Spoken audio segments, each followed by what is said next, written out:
Hey guys, it is Regretful Turtle back with another video. In this video, I will show you how to vectorize anything, and in this video, it will be a cleaver that I have found on the internet. So here we go. First of all, we're gonna find this cleaver image from the internet. So just go online and look up cleaver, and then we're just gonna go ahead and start using the pen tool, and we're just gonna trace around the edges of the cleaver like so.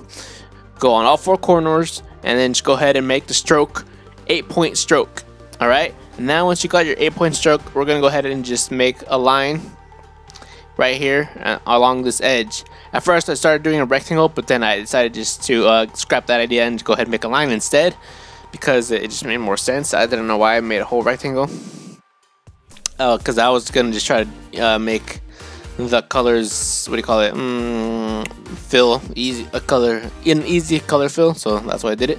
And so now we're doing the handle. We're gonna go ahead and make these points along these edges, one in the middle of the handle, and then after we make all our points and our shapes, we're gonna go ahead and just start manipulating the strokes, the lines, so they could fit better with the shape of the cleaver. So like with this handle, we're gonna go ahead and push it in a little bit, and then we're gonna go ahead and grab the middle node and just kind of do this curved look. That way it's kind of a curved handle. And the back of the cleaver, we're gonna push it in, and then the edge of that, the blade of the cleaver, we're just gonna push it out like that. And then we're gonna see, as I said, we got rid of the rectangle and just add a line right there and just push it inwards. So now we got that little look, and on the bottom of the handle, just push it out. Now we're gonna make a circle where this cleaver hole is at, and we're just gonna copy that circle and duplicate it, and then just put it on the handles for the handle circles. I don't know what those are called, but yeah, handle circles is what I'm calling them. Now we're just gonna go ahead and get rid of that bottom image, and we're just gonna go ahead and just move these handle circles around so we could go ahead and just make it look like it's part of the actual cleaver. And we just go ahead and saved it there for a second because I forgot to save it, because if it went bye-bye, then that would suck. And so yeah, we're gonna go ahead and just play with the colors now of the actual cleaver shape. And I think I ended up going, I forgot what color I ended up going. I think it was that red color, or was it a pink? No, we'll see right now here for a second. But we're just gonna go ahead and just play with the colors. Oh, the green! I went for the green. I forgot. So now that we got this green, we're gonna go ahead and grab the color code and just put it into our Adobe Color online, and so we can get a color palette from there. I like using this because it just generates a color palette according to your color you want to make it around. And so now that we got that, we're gonna go ahead and just play with these colors.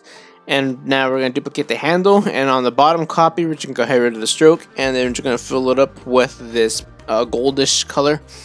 And then now we'll do with the handle colors. We're just gonna go ahead and grab all of them and get rid of, for the fill color, we're just gonna go ahead and make it to the red of the color palette. You can make clever color whatever you want. I just went with this green. That's up to you guys, for you guys to decide. And so now we'll go ahead and grab that hole up there, and then just gonna turn it into the green, and we're gonna go ahead and make it darker. And then we're gonna grab that circle, grab another circle, copy and duplicate it, and we're gonna go ahead and subtract it to make it this crescent moon shape. And then we're gonna go ahead and just bump it up over there, so it looks like it's dimensional. It has some dimension to it, like some depth. And then we're gonna go ahead and grab this line by the cleaver top, and then just go ahead and just do the line pressure. We're gonna go ahead and make it thick on the top, thin to the bottom, just to give some dynamic look to the cleaver. And then we're just gonna go adjust his nose just so it's more evenly against the head of the cleaver. And then we're gonna go ahead and grab these corners of the handle on the bottom and just go ahead and turn them more, what do you call it, rounded. And then we're gonna go ahead and just, for the handle circle, we're just gonna go ahead and play with the stroke pressure as well. And then with the cleaver itself, we're playing with the stroke pressure, and we're just gonna go ahead and make it thin on one side and thicker on the other, like about so, like that. And then same thing with the handle, we're just gonna use that same pressure. Save that pressure and just use it for the handle as well. And then just play with the nose so the lines, the stroke outlines kind of just line up, match perfectly, or almost perfectly. Whatever floats your boat. And now we're gonna go ahead and just keep on playing with the line pressures. Just give it everything more of a dynamic look, so it's not so static looking. And this is a good way to make your images just a bit, I mean, you know, your illustrations just a bit more, what do you call it, less boring, less static. I'm not the best at it, but it works. And I figured out some stuff, you know, to make my things just a little bit better. And it's always a work in progress, and I'm just still figuring it out.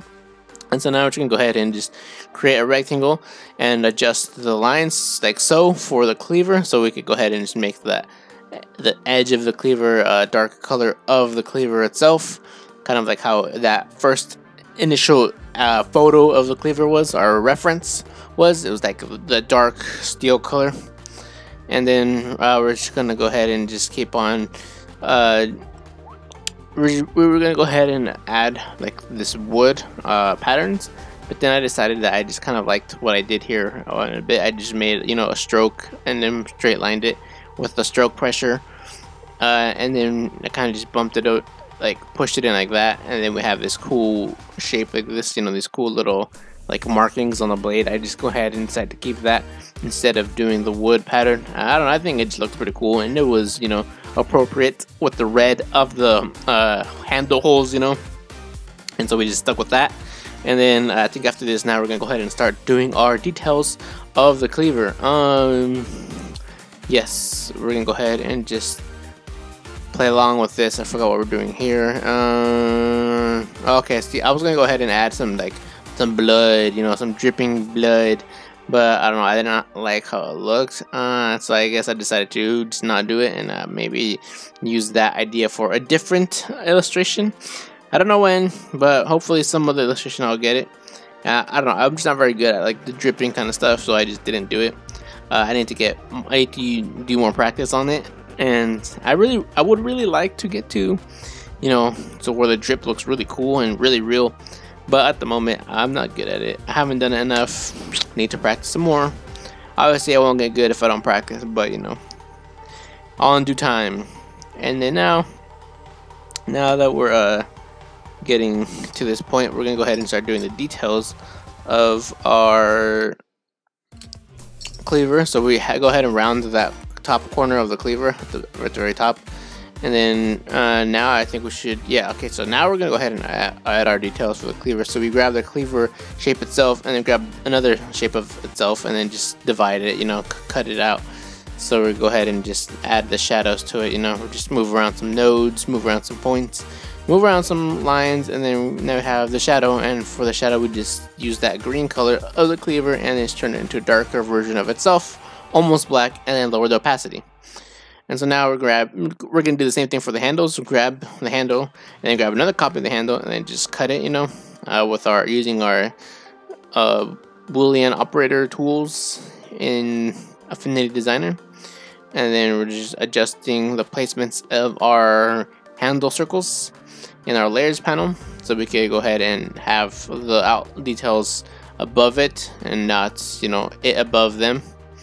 So now we're gonna go ahead and just add some highlights. So we're just making one long line and connecting the nodes together so we can have two separate edges, and then we're just gonna make this tier shape like so, and then we're gonna go ahead and turn it into red, and then just gonna pretty much turn it into like a really light white pink. That's gonna be our highlight, and we just lower the opacity, and then we just kind of play with the adjustment of where this should go. And yeah, I thought it looked pretty good right there. We didn't want it too much into the black, that way it looked kind of weird. So yeah.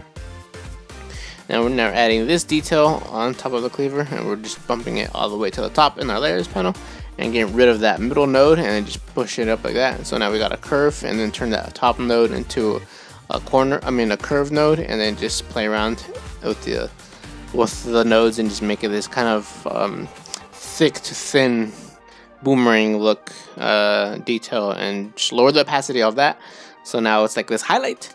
And so yeah, we got that going, and now we're gonna go ahead and just keep on adding, figure out what kind of details I want to add. And this is very simple, you know, this is how we do it. Just go ahead and cut that out and then add it to the back of the cleaver, grab the shape of the cleaver, another shape, and then just subtract it again using our Boolean operator tools, and then just putting it above everything, and adjusting our layers panel. That way the highlight is on top of all the stuff that we need it to be on top of, and on the bottom of everything that we need it to be on the bottom of. I don't know if that makes any sense, but hopefully it does. So we got rid of those excess nodes at the bottom, as you saw, and then we're just making it more curved, more dynamic looking, so it's not so plain and so robotic, I guess. And so I think that's almost about it. Now we're just gonna go ahead and just add highlights to the handles, and same process, cut the back of it off with another shape of itself, and then just highlight the white light pink, and then just lower the opacity and just play with the curve to make it more dynamic. And I hope you guys enjoy watching this video, and I hope you learned something from this. And after we got all that detail ready, we're gonna go ahead and grab all the strokes and turn it into a very dark blue color instead of having the black color. I like doing this because I think it just gives it more of a little bit more of a dynamic look, that final oomph. So now, after we go ahead and change that color, and that is everything, and that is the final product of our cleaver. And I hope you guys enjoyed this video, and I hope you guys learned on how to make a vectorize anything. So if you like it, please comment, like, and subscribe. And thanks for watching. Come back for another video sometime soon. And I'll see you guys later. Goodbye. Have a good day. Bye.